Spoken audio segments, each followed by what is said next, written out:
Part first में आज अपन study करेंगे स्पर्मेटोजेनेसिस। तो सबसे पहले तो इसकी आपको डेफिनेशन पता होनी चाहिए कि स्पर्मेटोजेनेसिस किसे कहते हैं। एक्चुअल में क्या होता है कि स्पर्मेटोजेनेसिस की जो क्रिया है वो टेस्टिस के अंदर संपन्न होती है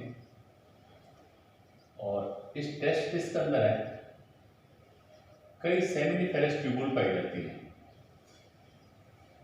और ये जो सेमिनिफेरस ट्यूबुल है इसके अंदर ये सेरेब्रल सेल पाई जाती है और ये जो सेमिनिफेरस ट्यूबुल है इस सेमिनिफेरस ट्यूबुल की ये जो परत है अंदर की इसको जर्मिनल एपिथेलियम कहते हैं और इसी जर्मिनल एपिथेलियम से कुछ कोशिकाएं टूटती हैं और इन्हीं कोशिकाओं को प्रीमोर्डियल जर्म सेल के नाम से जाना जाता है।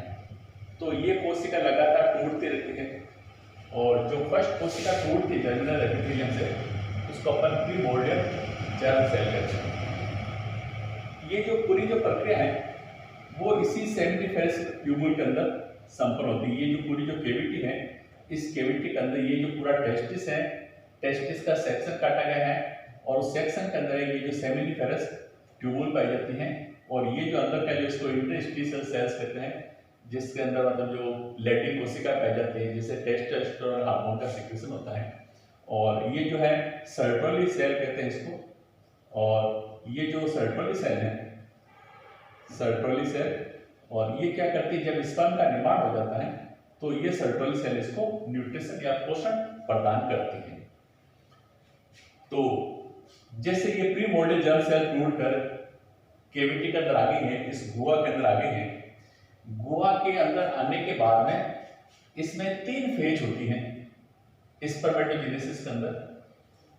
पहली है मल्टीप्लिकेशन फेज, दूसरा है ग्रोथ फेज और तीसरा है मैच्योरेशन फेज। यानी कि 3 फेज के अंदर ये जो पूरी प्रक्रिया है संपन्न होती है। मल्टीप्लिकेशन फेज का मतलब हो गया है कि यहाँ पे जो कोशिका है वो संख्या के अंदर वृद्धि करती है। ग्रोथ फेज का मतलब ये हुआ कि जो कोशिकाएं आकार के अंदर वृद्धि करती हैं और मैच्योरेशन फेज का मतलब ये हुआ कि जो कोशिका मैच्योर होकर या मैच्योरेशन में जाकर स्पर्म का निर्माण करती है। तो जैसे प्रीमोर्डियल जर्म सेल्स हैं जैसे मल्टीपल फेज में जाती है तो कोशिका लगातार विभाजित होती है। जैसे यहाँ से 1 से 2 कोशिका बनी, 2 से 4 बनी, 4 से 8 बन जाएगी। तो प्रीमोर्डियल जर्म कोशिका से विभाजन के फलस्वरूप जो कोशिकाएं बनती हैं इन कोशिकाओं को स्पर्मेटोगोनिया कहा जाता है। स्पर्मेटोगोनिया है जो माइटोसिस सेल डिवीजन से बनती है। माइटोसिस सेल डिवीजन से बनती है। तो इसका मतलब ये हुआ कि जो प्रीमोर्डियल जर्म सेल्स है इसमें जो गुणसूत्र की संख्या है 2n है या 2x है तो इससे जितने भी स्पर्मेटोगोनिया बनेंगे इसमें जो गुणसूत्र की संख्या है वो 2n या डिप्लॉइड ही पाए जाएंगे। क्योंकि इसके अंदर 2n है और क्योंकि इसके अंदर समसूत्री विभाजन हो रहा है तो इसमें जो क्रोमोसोम की संख्या है समान पाई जाएगी। जो मात्र कोशिका उसके समान ही पाई जाएगी। यदि मान लो मियोसिस होता है तो कोशिका जो क्रोमोसोम की संख्या वो आधी रह जाती है। तो यहाँ पर जब लगातार समसूत्री विभाजन होता है और संख्या कोशिका संख्या में बढ़ती है इसलिए इसको अपन मल्टीप्लिकेशन फेज के नाम से जानते हैं। जब ये फेज समाप्त होती है तो इसमें से जो कुछ कोशिकाएं हैं सारी नहीं, जैसे मान लीजिए कई कोशिकाएं बन गई हैं तो कुछ कोशिकाएं वो आकार के अंदर वृद्धि करती हैं। तो जो कोशिका आकार के अंदर वृद्धि करती हैं उस कोशिकाओं को प्राइमरी स्पर्मेटोसाइट के नाम से जाना जाता है।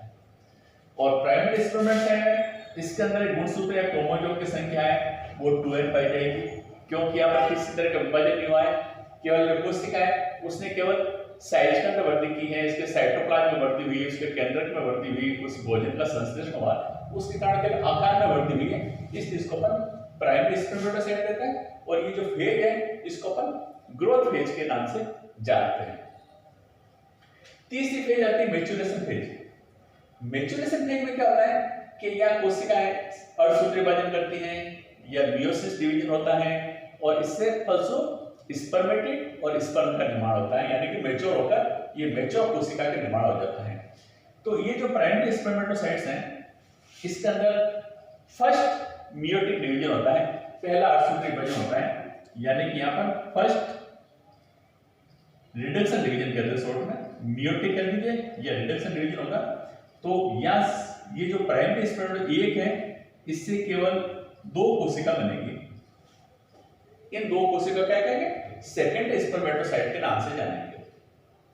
और ये जो सेकंड स्पर्मेटोसाइट्स हैं इसमें वापस फिर सेकंड रिडक्शन डिवीजन होगा। ये आपको पता होना चाहिए कि जब मियोसिस होती है तो मियोसिस है वो 2 फेज में कंप्लीट होती है, एक तो मियोसिस फर्स्ट और एक होती है मियोसिस सेकंड। तो मियोसिस जब फर्स्ट होती है वो रिडक्शन डिवीजन होता है, यानी कि इसमें गुणसूत्रों की संख्या आती रह जाती है, और मियोसिस जो सेकंड होती है वो एक तरह से समसूत्री विभाजन होती है, यानी मियोसिस ही होती है, तो वो क्रोमोसोम की संख्या वो लगभग समान रह जाती है। ऐसा नहीं है कोई यहाँ पर जैसे 2n है तो यहाँ पर n हो गया तो वापस यहाँ पर रिडक्शन डिवीजन होगा सेकंड। ये सेकंड रिडक्शन डिवीजन या सेकंड जो मियोसिस जो होती है वो एक्चुअली में माइटोसिस ही होती है, सेकंड जो डिवीजन होता है। तो ऐसा नहीं है कि यहाँ से 2n से यहाँ n रहेगी और यहाँ से n/2 रह जाएगी, ऐसा नहीं है। वापस जो दूसरा डिवीजन हमेशा है वो समसूत्री विभाजन होता है, जिसको हम रिडक्शन डिवीजन 2 कह सकते हैं या मियोटिक सेकंड डिवीजन कह सकते हैं। तो यहाँ पर जो गुणसूत्र की संख्या वो n रह जाती है, तो यहाँ पर भी n और यहाँ पर भी n रह जाती है। तो प्राइमरी स्पर्मेटोसाइट्स के विभाजन से जो 2 कोशिका बनती हैं उसको सेकंड स्पर्मेटोसाइट कहते हैं, जिसमें गुणसूत्र की संख्या n रह जाती है, इसको n कोशिका के नाम से जानते हैं। और वापस जो सेकंड स्पर्मेटोसाइट में जो सेकंड डिवीजन होता है जिसको सेकंड रिडक्शन डिवीजन कह सकते हैं या मियोटिक सेकंड भी कहते हैं, जो सामान्यतः समसूत्री विभाजन होता है, इससे फिर जो 2 कोशिका बनती है यानी कुल 4 कोशिका बन जाती है, जिसको अपन क्या कहते हैं स्पर्मेटिड कहते हैं। तो प्राइमरी स्पर्मेटोसाइट से सेकंड स्पर्मेटोसाइट और सेकंड स्पर्मेटोसाइट के जो मैच्योरेशन फेज होती है उस मैच्योर में स्पर्मेटिड का निर्माण हो जाता है। अब जो स्पर्मेटिड होता है इसके अंदर की विभेदन की क्रिया प्रारंभ हो जाती है, यानी कि मैच्योरेशन साथ में विभेदन होता है। और ये जो स्पर्मेटिड है वो स्पर्म के अंदर यानी कि इसके अंदर जो कुछ चेंजेज होते हैं और चेंजेज टेल का निर्माण हो जाता है, पूंछ का निर्माण हो जाता है, इसकी आकृति थोड़ी चेंज हो जाती है और इसके स्पर्म का निर्माण हो जाता है। तो ये जो पूरी प्रक्रिया है प्रीमोर्डियल जर्म सेल से लगाकर स्पर्म के निर्माण के तक की जो पूरी संपूर्ण क्रिया है इसको अपन क्या कहते हैं स्पर्मेटोजेनेसिस कहते हैं। और ये जो टेस्टिस के अंदर है सेमिनिफेरस ट्यूबुल है उसकी गुहा के अंदर इस प्रक्रिया संपन्न होती है और सेमिनिफेरस ट्यूबुल में जो सर्टोली सेल्स पाई जाती हैं और ये सर्टोली सेल्स है जब स्पर्म बन जाता है तो कुछ समय तक ये इससे चिपके हुए रहते हैं और इससे पोषण प्रदान करते हैं, यानी कि पोषण प्राप्त करते हैं। स्पर्म जो है वो सर्टोली सेल से पोषण प्राप्त करते हैं या यूं कहते हैं सर्टोली सेल्स हैं वो स्पर्म को पोषण प्रदान करती है। तो ये 3 फेज के अंदर ये प्रक्रिया संपन्न हो जाती है। यहाँ पर देखिए कई बार डेफिनेशन पूछी जाती है कि स्पर्मेटोसाइटोसिस क्या होता है, ठीक है ना।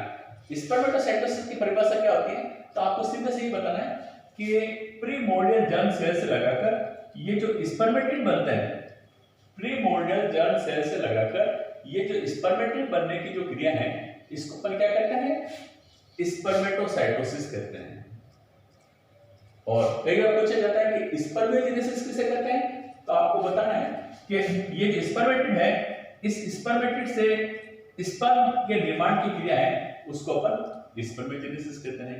ये जो स्पर्म के निर्माण क्रिया है इसमें भी कई तरह के विभेदन होता है, कई प्रक्रिया है, लंबी चौड़ी प्रक्रिया है कि स्पर्मेटिड में किस प्रकार के चेंजेज होते हैं, किस तरह से उसमें जो गोल्गी बॉडी कार्य करती है, किस तरह से जो न्यूक्लियस है वो आकार बढ़ता है, किस तरह से जो माइटोकॉन्ड्रिया स्पाइरल शेप हो जाता है, किस तरह से प्रोक्सिमल और डिस्टल सेंट्रियोल पाए जाते हैं और प्रोक्सिमल और डिस्टल सेंट्रियोल है किस तरह से वो आगे चलकर ये टेल का निर्माण करता है, क्या क्या फंक्शन है वो अपना अगले जो नेक्स्ट वीडियो आएगा उसके अंदर करेंगे। इसके बाद अपन पहले oogenesis के प्रयोग करेंगे और oogenesis बाद में अपन स्पर्म का क्या स्ट्रक्चर और ओम क्या स्ट्रक्चर अपन बाद में करेंगे।